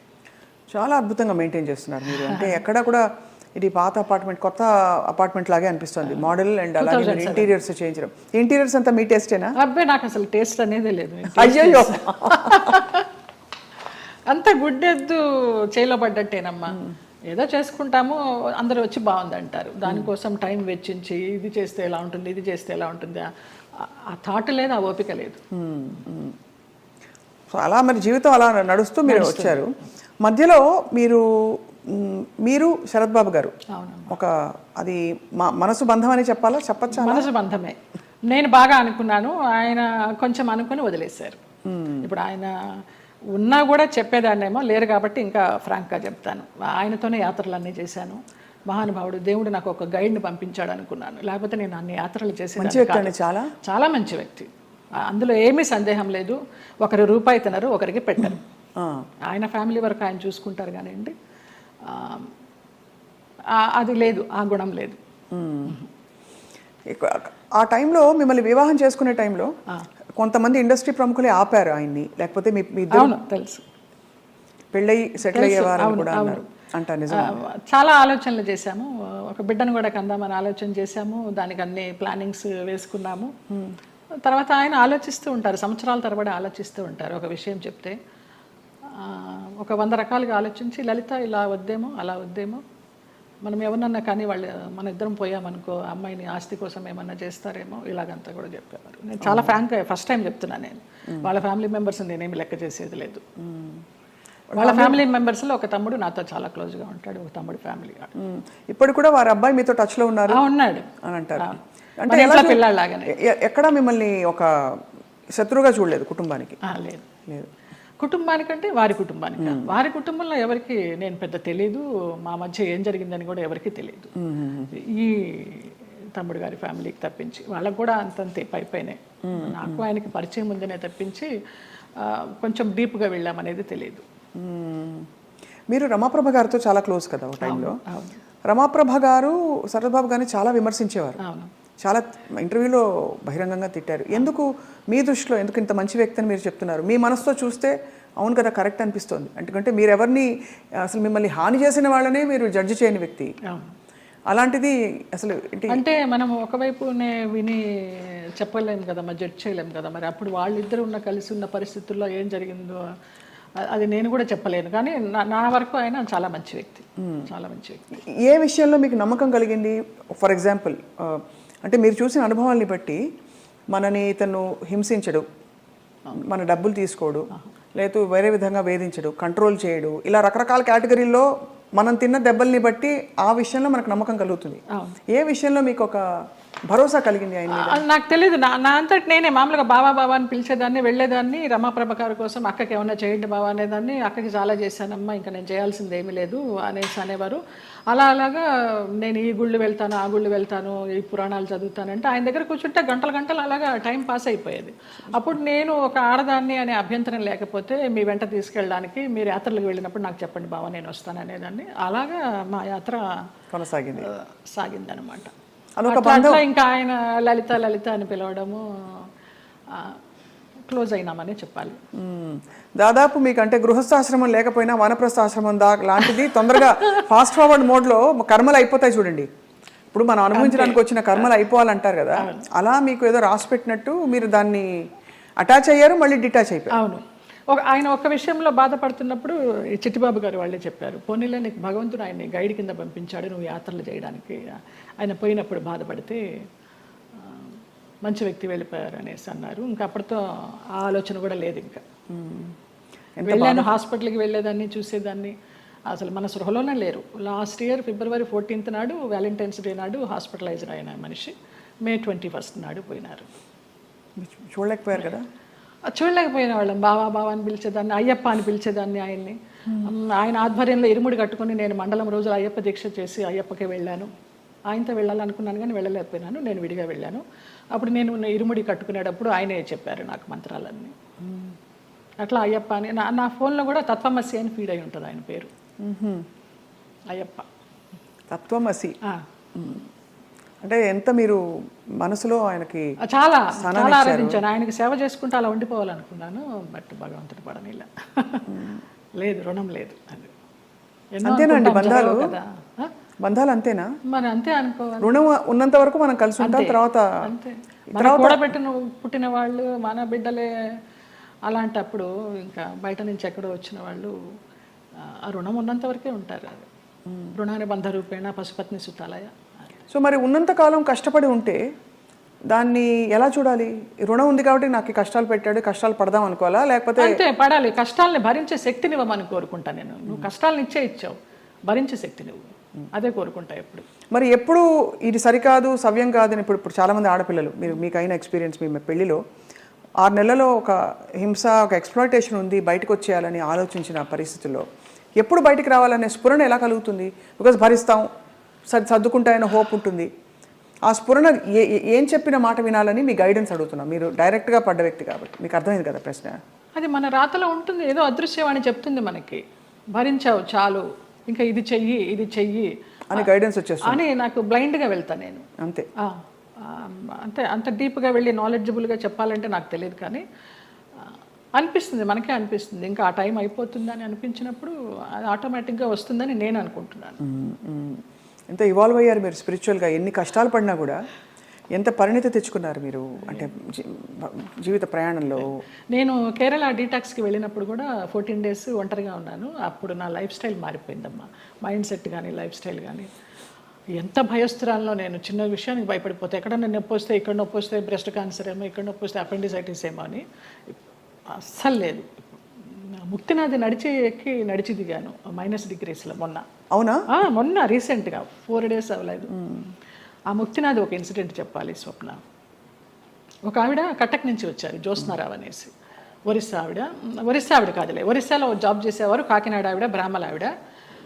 ఎవరు లేరు, నానే వాళ్ళు ఎవరు లేరు, తోడబుట్టిన అన్నదమ్ములు కానీ, అక్క చెల్లెళ్ళు కానీ, సంసారం కానీ, పిల్లలు కానీ ఎవ్వరు లేరు. ఆవిడ బ్రహ్మచారిణి. ఆవిడ వచ్చి నాకు ఎవరు లేరు 3 రోజులు ప్రయాణం చేశారు మాతోటి. 11th నాడు బయలుదేరాము ఇక్కడి నుంచి, 12th 13th నాడు ముక్తినాథ్ తీసుకెళ్లారు. అలాగే డోలీలో ఎక్కించి వెళ్ళారు. ఆవిడకి ఏదో హై బ్లడ్ బీపీనో షుగర్ ఏదో ఉంది. అన్నం తినాలనిపించక మాత్రలు వేసేసుకుంటున్నారు.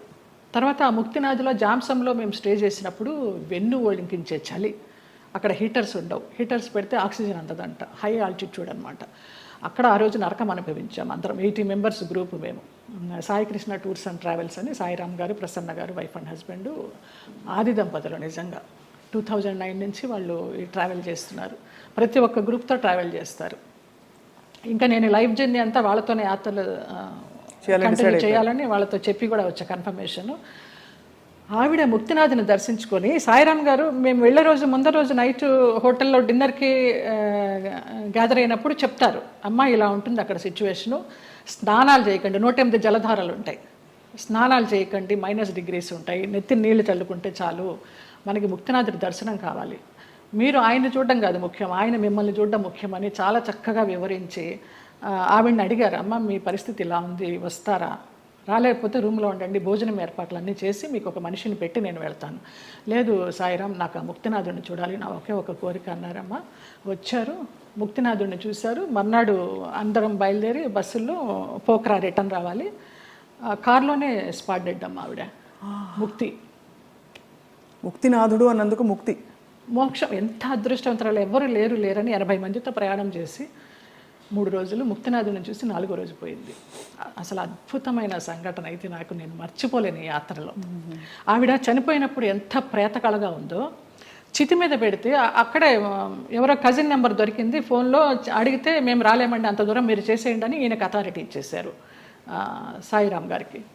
అక్కడ ఆర్మీ సహాయంతో ఆయన మన హిందూ సాంప్రదాయంలో ఆమెకి దహన సంస్కారాలు చేస్తే, చితి మీద పెట్టినప్పుడు ఆవిడకి ఫోటో తీస్తే ఎంత చిద్విలాసంగా ఉందో తెలుసా అమ్మ ఆవిడ ముఖం.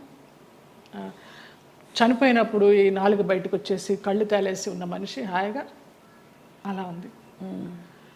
అసలు అది జన్మలో మర్చిపోలేను. అంతకుముందు రోజు అడిగారు, ఎవరికి ముక్తి కావాలంటే 2 చేతులు ఎత్తా నేను, ఏం మీకు లగేజ్ లేదా అని అడిగారు. నాకు ఏ లగేజ్ లేదన్నాను. అంటే వెనకాల బంధాలు లేవా అనేసి. మీరు అనుకుంటే కాదు దేవుడు అనుకోవాలి, ఆయన ఎవరికి ఇవ్వాలో వాడికే ఇస్తారు అనేసి. అలాగా ఆవిడ అదొక అద్భుతమైన సంఘటన. ఆనందించాం, ఆవిడ పోయినందుకు బాధపడలేదు. ఎంత అదృష్టవంతరాలు, ఎంత చక్కని అనాయాసన మరణం అంటారు కదా, అలా. కార్లన్నీ ఆగినా ఏంటనంటే పోయారు. అంటే భగవద్ దర్శనం అయిందా అని చాలా మందిని అడుగుతాం. ఇంతకంటే నిదర్శనాలు ఏముంటాయి? మోక్షం, ముక్తినాథుడు. మా వాళ్ళందరూ, మా మామ కొడుకులందరూ ఆ -degreesలో 108 జలధారాల్లో స్నానం చేశారు. ఒక్కొక్క జలధార నుంచి ఇంకొక జలధార వెళ్తుంటే వాళ్ళకి బ్రెయిన్ పనిచేయడల్లా ఫ్రీజ్ అయిపోతుంది, అలా చేశారు. నేను ఆ 108లో చల్లుకోవడానికి అరగంట పట్టింది, ఈ చెయ్యి పనిచేయాల 1 గంట, బ్లడ్ క్లాట్ అయిపోయి. అంత చలి, -degrees. అది అంత కష్టతరమైన ప్రయాణం. ఎంత చక్కగా వెళ్ళొచ్చాము వారి ఆధ్వర్యంలో. ఈ సందర్భంగా ఆ దంపతులకు పాదాభివందనాలు. ఆ ప్లేసెస్లో నిజంగానే ఒక మహిమ ఉంటుంది కదా జయలలిత గారు. ఎందుకంటే మీరు ఇంత జీవితం చూసి భగవత్ స్పర్శ ఎక్కడ ఎందుగలడు అందులేడని సందేహం వలదు అని అంటారు కదా, అలాగా భగవంతుడు అన్ని చోట్ల ఉన్నాడు సర్వాంతర్యామి అంటూ కూడా మనం కొన్ని ప్లేసెస్కి ప్రత్యేకంగా వెళ్ళడానికి కారణం ఏంటంటే వాళ్ళు నడయాడిన ప్లేసులు అవి అని చెప్తారు. ఇప్పుడు నైమిసారణ్యం ఎంతమంది మునులు మహానుభావులు తపస్సు చేశారు. అక్కడికి వెళ్ళంగానే మనకు ఆ వైబ్స్, కొన్ని గుళ్ళకి వెళ్తే మామూలుగా దండం పెట్టుకుని వచ్చేస్తాం, కానీ అదే మనం తిరుమల వెళ్ళినప్పుడు ఆ వెంకటేశ్వర స్వామి చూస్తుంటే మనకు తెలియకుండానే ఆనంద బాష్పాలు కారిపోతాయి. ముక్తినాథుడి దగ్గర కూడా అలాగే కారిపోయినాయి నాకు. మన దేవుళ్ళ రూపాలు ఉండవు, ఏముండవు, వాళ్ళు నేపాల్ పద్ధతిలో తయారు చేస్తారు, అలా ఉన్నా కూడా వైబ్స్ ఉన్నాయమ్మా. అంతే, వాళ్ళు నడయాడిన ప్రదేశం.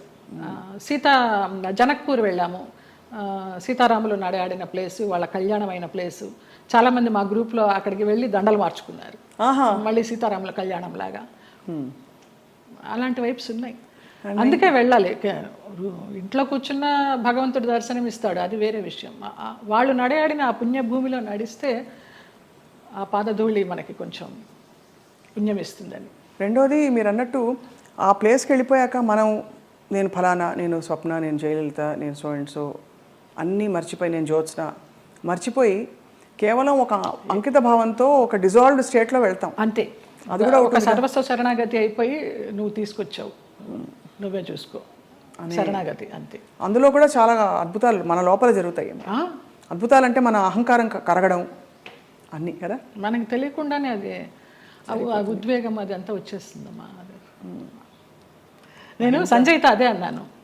సంజయ్ కదా ఇంటర్వ్యూ ఏర్పాటు చేసింది, సంజయ్ కిషోర్. నాకు గుంటూరులో చిన్నప్పటి నుంచి వాడు నన్ను కొట్టేవాడు. వాడు కొడుతుంటే నేను పరిగెత్తేదాన్ని. వాళ్ళ ఇల్లు పెద్ద ఇల్లు గుంటూరులో, ఎంత పెద్ద ఇల్లు, కొడుతుంటే పరిగెత్తేవాడిని. తర్వాత వాడిని ఎత్తుకునేదాన్ని. వాడు ఈ రోజున ఇంత గొప్పవాడైనాడంటే చాలా సంతోషము. చాలా పద్ధతైన మనిషి. ఎంత పద్ధతైన మనిషి. వాళ్ళ ఇంట్లో వాళ్ళ అమ్మగారు నాకు పెద్దక్కలాగా, పాపాయి అంటే ఆవిడ నా అభివృద్ధికి ఆవిడ సంతోషిస్తుంది. నా సొంత వాళ్ళు కూడా సంతోషిస్తారా సంతోషించరు, కానీ ఆవిడ అంత సంతోషిస్తుంది, అంత బ్లెస్ చేస్తుంది ఆవిడ. నువ్వు బాగుండాలి, నువ్వు బాగుంటే మేము బాగుంటాం అనేసి. లేదు, మీరు ఎప్పుడు మీరు బాగుంటారు, మీ చుట్టూ ఉండేవాళ్ళు అంటే మీకు భగవద్ రక్షణ ఉందని క్లియర్గా ప్రూవ్ అయిందమ్మా. నాకు చాలా ఈ యాత్ర తర్వాత నాకు భగవదానుగ్రహం మెండుగా ఉందని చాలా నమ్మకం వచ్చింది నిజంగా. ఇంకా అసలు ఏమూలో ఉన్న భయం కాస్త పటాపంచలైపోయింది, ఏం లేదు. మీ జీవితంలో కీలక పాత్ర పోషించిన వ్యక్తులు గుమ్మడి గారు ఒకరు. ఇది గతంలో లోగడ మీడియా వాళ్ళు చాలా సందర్భాల్లో అడిగారు, రకరకాలుగా లింకప్లు రాశారు మీకు వారికి. అసలు అంత లింకప్ చేయాల్సిన అవసరం ఎందుకు వచ్చింది? అంటే మీరు కేవలం వెళ్ళి ఇప్పుడు ఒక మనిషి ఇంకో మనిషి సేవ చేయొచ్చు, చూసుకోవచ్చును, స్త్రీ పురుషులు కావడంతో అలా రాశారు. ఏ స్త్రీ పురుషులు అయినా వయసు భేదం లేదమ్మా. నా తండ్రి వయసు ఆయనకి. మేము సినిమాలన్నీ మానేసుకొని పొద్దునైతే ఆయన ఫోన్ చేసి, నా గొంతు పొద్దున్నే కొంచెం మగవాడి వాయిస్ లాగా ఉంటుంది, పొద్దున్న లేవగానే ఫోన్ చేస్తే బాచి అనేవారు. బాచి అనుకోని బాచి లిఫ్ట్ చేశాడు. బాచి కాదండి నేనే జయమ్మ అంటే, జయమ్మ నీ గొంతు ఏంటి అలా ఉంది, మంచు మార్గే గొంతులాగా ఉంది. ఇంకొక ఎవరినో పోల్చేవారు అనమాట. ఏం చేస్తున్నావు ఇవాళ, ఏం తీసుకొస్తున్నావు వంట, అలాగా ఆయన్ని మేము అభిమానించి మహామహులు. వాళ్ళ సేవ చేసుకోవడానికి పూర్వజన్మ సుకృతం ఉండాలి నిజంగా. తల్లిదండ్రి లేరు, వాళ్ళ ప్లేసుల్లో వాళ్ళని ఊహించుకొని, ఆ లెజెండ్స్ వాళ్ళు చేసిన క్యారెక్టర్స్ ఊహించుకొని మనకి ఇంత గొప్ప అవకాశం వచ్చిందే, వారితో కూర్చుని భోంచేసేయడం కానీ, వారితో కూర్చుని పేకాడడం కానీ, వారితో కూర్చుని వైన్ తీసుకోవడం కానీ. నా కోసం సులాని ఒక వైన్ బాటిల్ తెప్పించేవారు రోజు 8 వందలు పెట్టి, ఇది నీకే, ఇది జయమ్మకే, వేరే ఎవరు ముట్టుకోవద్దనేసి. అంత అభిమానంగా కొన్ని సంవత్సరాలు, ఒక 4-5 సంవత్సరాలు జర్నీ చేశాము. ఇప్పుడు అటు నుంచి వెళితే నాకు ఆ ఇల్లు చూస్తే మాత్రం ఏడుపు వస్తుంది. అవును, మీరు చెప్పారు. అంత మంచి. ఆయన కుటుంబ సభ్యులు ఎవరు లేరా ఆ టైం? ఉన్నారు, ఎందుకు లేరు. ఆయన కూతుళ్ళు, బిడ్డలు, కొడుకులు. ఒక కొడుకు యుఎస్ లో ఉండేవాడు, ఒక కొడుకు చెన్నైలో. వాళ్ళు ఎవరు సరిగ్గా చూసేవారు కదా? మీ నా ఫోన్ నుంచి నేను ఐఎస్డి చేసి ఇచ్చేదాన్ని అమ్మా ఆయనకి మాట్లాడడానికి. కొడుకు పుట్టినరోజు అంటే విష్ చేయడానికి కానీ, లేకపోతే ఆయనకి ఏదైనా బాగాలేకపోతే చెప్పడానికి కానీ. ఎప్పుడైనా వాళ్ళందరూ మిమ్మల్ని, ఆడపిల్లలు వచ్చేవారు. ఇక్కడ సాంబమ్మ అని ఒక ఆవిడ ఉండేది, ఆవిడ వచ్చి చూసిపోతూ ఉండేది. శారద బెంగళూరులో ఉండేది, ఇప్పుడు ఇక్కడే షిఫ్ట్ అయిపోయింది. విజయమ్మ చెన్నైలో ఉంటుంది, ఇంకొక చిన్నమ్మ అమెరికాలో ఉంటుంది, ఒక ఆవిడ క్యాన్సర్తో పోయింది. ఫోన్లు చేస్తూ ఉంటారు, కానీ లాస్ట్లో ఆయనకి ఒంట్లో బాగాలేనప్పుడు ఆయన పక్కన అంబులెన్స్లో కూర్చుని హాస్పిటల్లో జాయిన్ చేసింది నేనే. ఇంకా ఆయనకి వెంటిలేషన్ తీస్తారనగా జయ ఇట్రా అనేసి నన్ను ఇట్లా గుండెల మీద పడుకోబెట్టుకున్నారు, పోయినారు. ఫస్ట్ పోయిందని తెలిసింది కూడా మీకే. పోయినప్పుడు ఇంకా నేను బయటకు వచ్చేసాను. ఇంకా ఆ తెల్లవారుజాము నుంచి వాళ్ళ పిల్లలు రావడం, అది అక్కినేని నాగేశ్వరరావు గారు అన్నారు, ఆయన పోయిన తర్వాత అక్కడ నుంచుని ఉంటే పిల్లలందరినీ పలకరిస్తూ నా భుజం తట్టి నీకు చాలా లోటు గుమ్మడి గారు పోవడం అన్నారు. నమస్కారం. మహానుభావులు వాళ్ళంతా. No comments. అంతకంటే అంటే ప్రపంచం అలా ఉందండి ఇప్పుడు. అలా ఉంది. ఒక మనిషికి మధ్య ఏదో ఒక ఎంత విచిత్రమైన అనుబంధం అండి. మీరు నిజంగా ఏమీ ఆశించలేదు. ఎవరికైనా వండి పెట్టాలంటే ఇంకో కొంచెం తక్కువ వయసు వాళ్ళు దొరకరా చెప్పండి. నేను అది ఏదో ఒక ఆత్మీయత కలిగి కదా మీరు. ఆత్మీయతే అంతే. ఆ టైం ఆ పీరియడ్ ఆయనతో మేము గడపాలి అంతే. ఆయన క్లబ్కి వెళ్ళడం కూడా మానేశారు మేము పరిచయం అయిన తర్వాత. ఇంకెందుకు నా క్లబ్, హాయిగా ఇక్కడే కూర్చుందామనేవారు. అక్కడ బాగా ఆయనతోటి చాలా ఆ టైము మళ్ళీ తిరిగి రాదు. కానీ అందరినీ పోగొట్టుకున్నారనే బాధ అండి. నేను అందరూ వెళ్ళిపోయారు కదా. శరత్ బాబు గారు వెళ్ళిపోయారు, గుమ్మడి గారు. ఆ బంధం ఎలాంటి బంధం అని అడిగి కాదు, తండ్రి కూతుర్ల బంధం అవ్వచ్చు, గురు శిష్యుల బంధం అవ్వచ్చు. మీ ఆత్మకి బాగా అంటే ఒక విధమైన సొలేస్ ఇచ్చే వ్యక్తులందరూ దూరం అయ్యారు కదండి. వాళ్ళు దూరం అవుతుంటే భగవంతుడి దగ్గర అవుతున్నాడు. వాళ్ళు దూరం కాకుండా ఉంటే భగవంతుని పెద్ద పట్టించుకునేదాన్ని కాదేమో. వీళ్ళందరూ ఉన్నారు కదా నాకు అనేసి. ఏం జరిగినా మన మంచికి. ఇప్పుడు ఎలా మీ దైనందిన జీవితం ఎలా ఉంటుంది? సీరియల్స్ మానేశాను. సినిమాలా రావు పెద్దగా నాకు తెలిసి. ఎందుకు మానేశారు సీరియల్స్? వద్దనుకున్నాను. ప్రేమెంత మధురంలో ఒక బ్యాడ్ ఇన్సిడెంట్, గాయమైంది హృదయానికి. ఏమైంది? ఎవరో పేరు ఊరు లేని ఆర్టిస్టు ఒక అమ్మాయి ఎంటర్ అయింది ఒక 6 months బ్యాక్.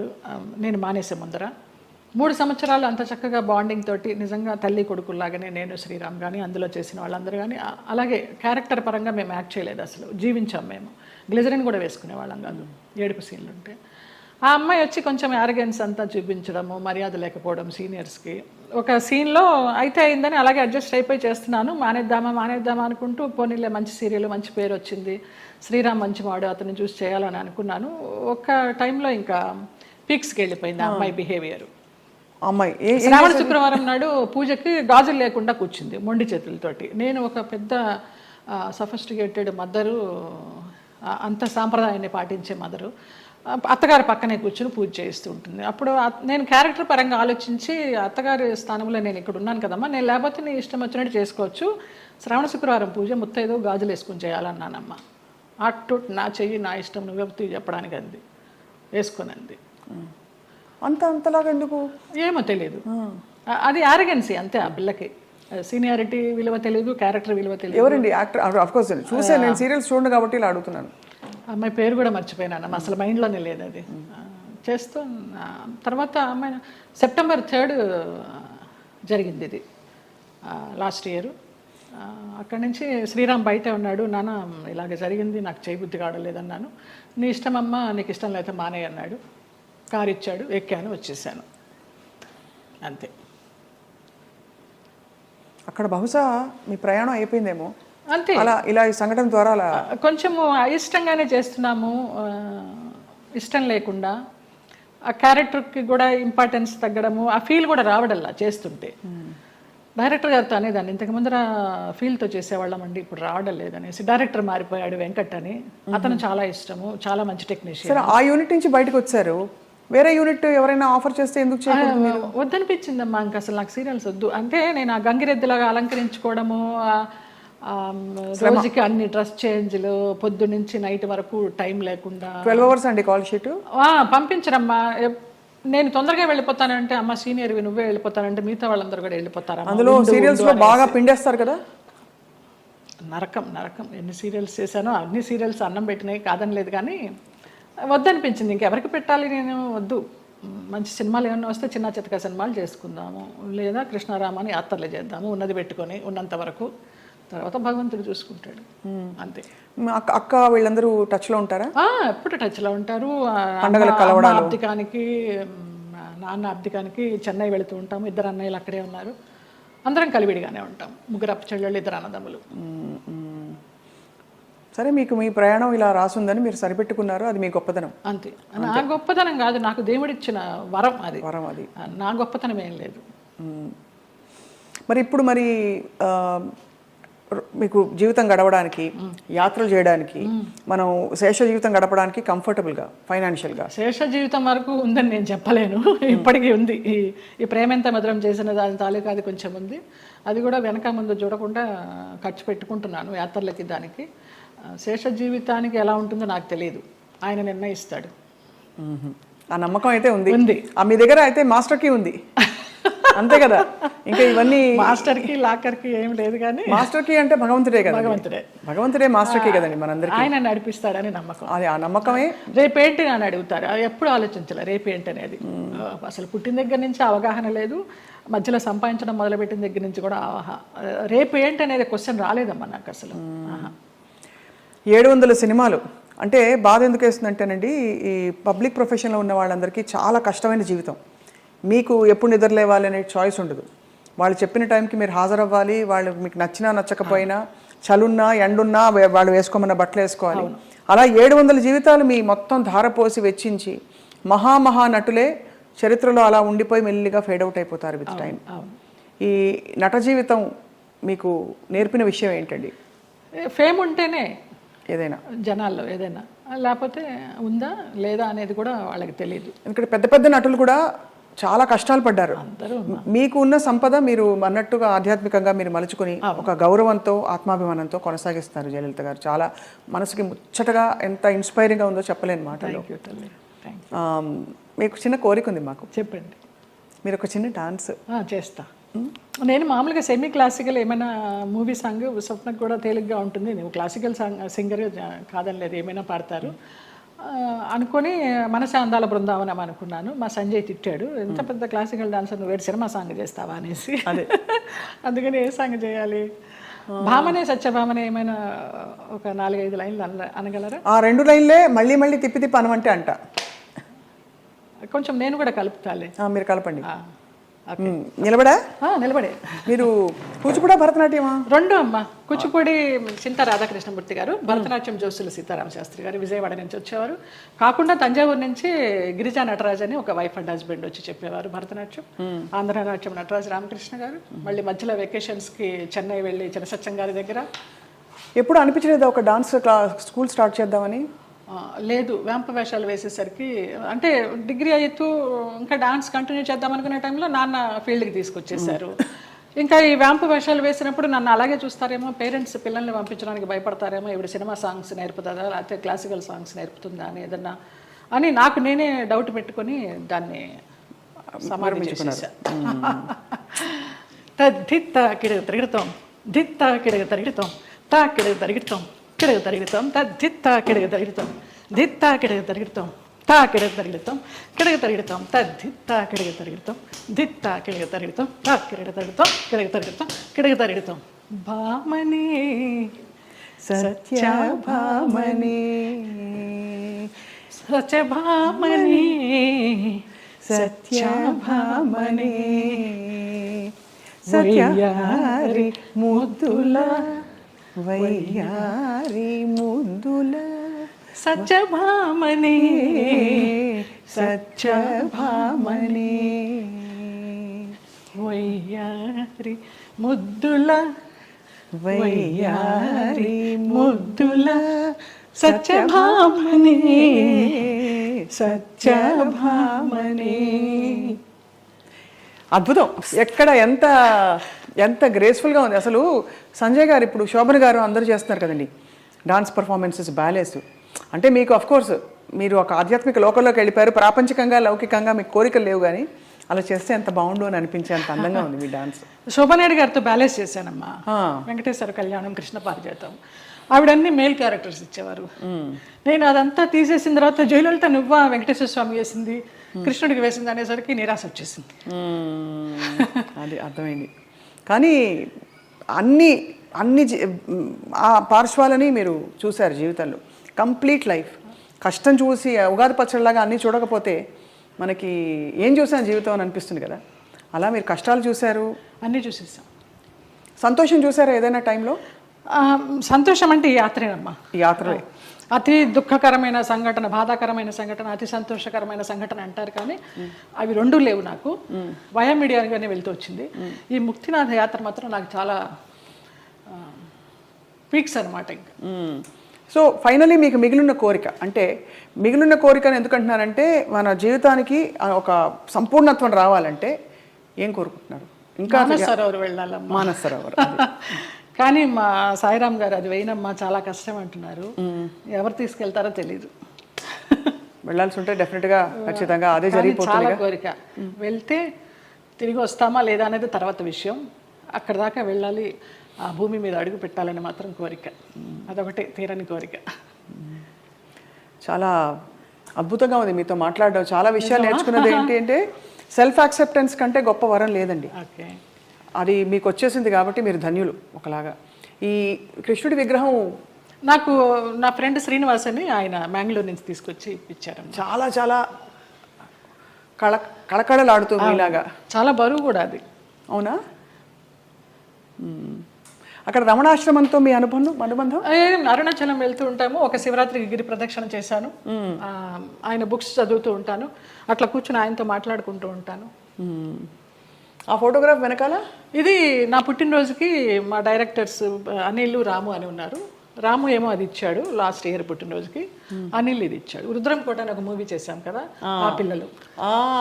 రుద్రమకోట మొన్న లేటెస్ట్ మీది. అవును, అవును, చాలా పెద్ద ఒక పవర్ఫుల్ క్యారెక్టర్ కానీ సినిమా పవర్ఫుల్గా వెళ్ళలేదు, ఆడలేదు.